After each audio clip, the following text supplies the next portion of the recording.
Texas Granny here.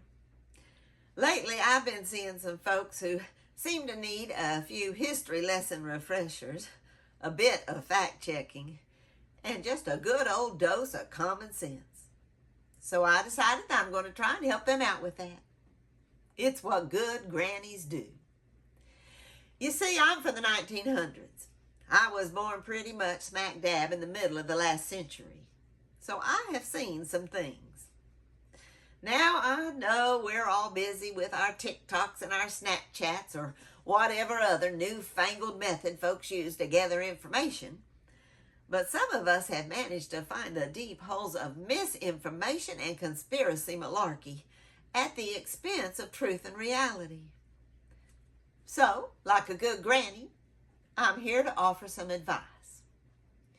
Now, I'm going to assume that you are aware that there is a presidential election coming up in about 60 days.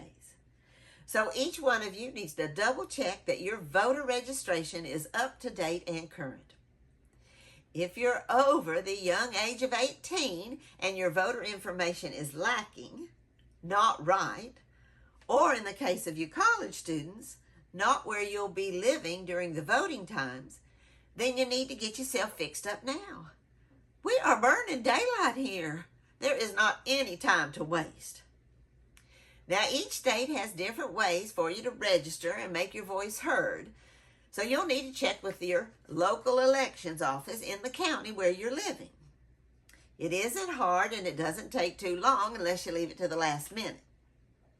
Now, in Texas, you have to register way in advance because we don't always have electricity to run our computers, apparently. Mind you, I can deposit a check in my bank account from my cell phone and have full access to those funds right away. But we cannot get voters' information into the Texas computer system without a 30-day buffer. So that means in Texas, if you want to vote in the November 5th presidential election, you better get yourself registered by October 7th. If you do that, then you should be good to go on Election Day.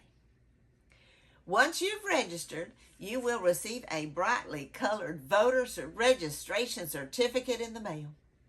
Now, you feel free to throw that in the junk drawer or stick it under magnets on your refrigerator because the only thing you'll ever really need it for is the informational breakdown of your districts, precincts, and wards. But it takes the state of Texas 30 days to print that out and mail it to you after you register, so I am assuming it must have some superpower that I am unaware of. If you've moved or changed your name or had any other update to any of the information on your precious photo ID, which you will need if you want to vote in Texas, then you should update your voter information to match. Even though nobody knows you're you like the admissions office of a state university, your student ID card will not be enough to prove to the state of Texas that you are who you say you are. You can find a list of acceptable IDs on that election's website. Now we need to talk about your voting options. You can vote early in Texas. In my neck of the woods, you can vote anywhere in the county during early voting. In Texas this year, early voting begins on October 21st and ends on November 1st. Early voting centers should be listed on that internet, so just go on there and then pick you out one that's convenient for you. Now, the hours for early voting can vary from county to county and day to day, so double check that about the ones near you.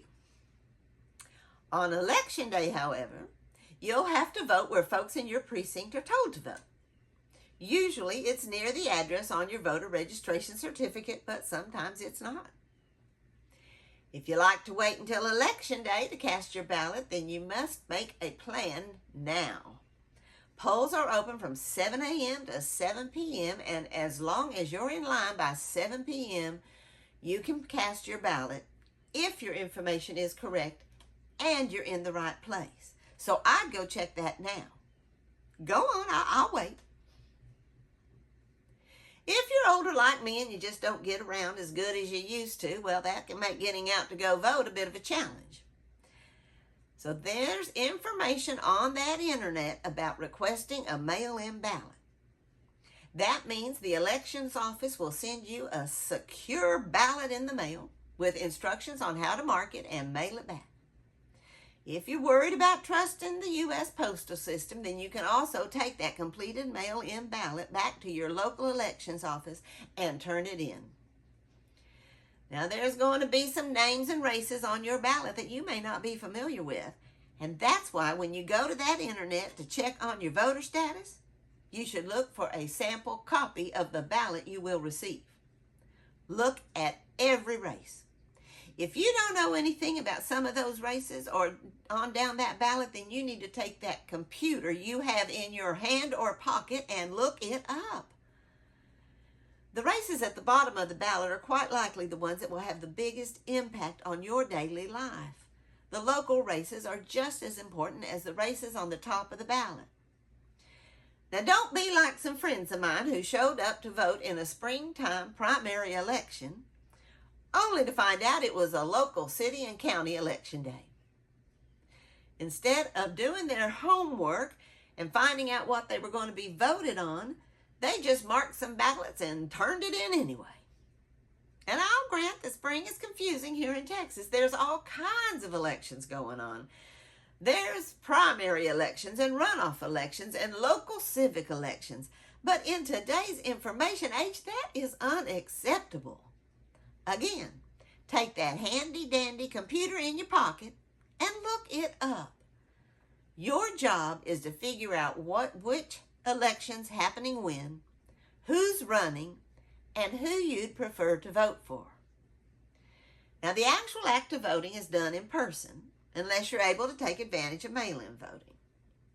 It's quick and easy, especially during the early voting times. But if you enjoy voting on election day, you might experience some lines. But these lines usually move right along, since most of the folks running the voting sites are people that know how to get ballots cast. And these wonderful people working this election they're there to help. So just ask questions and don't let them intimidate or confuse you. Now, you may be asked if you would like a paper or an electronic ballot. Well, I'm old, so I prefer paper. And contrary to some of the noise you may have heard, our elections are safe and secure. Facts back that up. Now, don't wear any clothing or pins that speak to a specific candidate or party. But you can take a paper note in with you if you need to remember who you want to vote for. But the use of cell phones is strictly prohibited in the voting areas. So mark your ballot, completely filling in every square, and then run the ballot through the secure machine and wait to see the picture of the American flag proudly proclaiming that your vote has been cast. If you do all this, you'll make sure that your voice is heard, you'll have participated in democracy, and you'll get a sticker. See you at the polls. Love ya, Texas Granny.